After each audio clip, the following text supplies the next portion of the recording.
Swali lako la kwanza kuhusiana na kauli ambazo zimetolewa na baadhi ya mashehe kwenye vyombo vya habari au kwenye mitandao ya kijamii.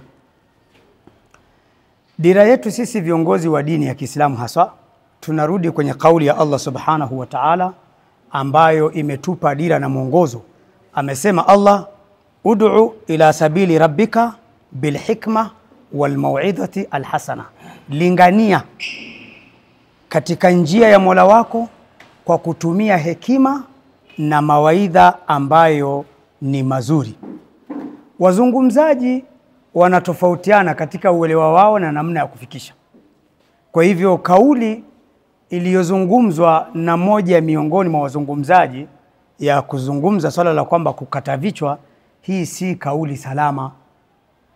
Na hata katika utaratibu na miongozo aliyotuelekeza Mtume sallallahu alaihi wasallama katika maswala mazima ya kipindi cha nyuma, wakati Mtume akipigana jihadi, pia kulikuwa na taratibu maalum za kufuatwa kufikisha ujumbe kwa wale ambao hawakuwa Waislamu kipindi hicho ili waweze kuamini, na kama hawaja kubali kuamini basi walikuwa wanalipa jizya ambayo ni kodi ili waweze kukaa katika miji ya Kiislamu kwa ulinzi na usalama na amani.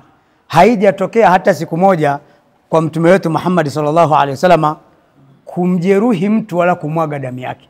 Kwa hivyo kuna baadhi ya mambo mengine, hii inatokana pia na jazba na mihemuko ambayo kwa wakati mwingine inakuwa haijengi. Pia hatujapendezwa na kauli kama hizi kwa sisi Waislamu wa Arusha.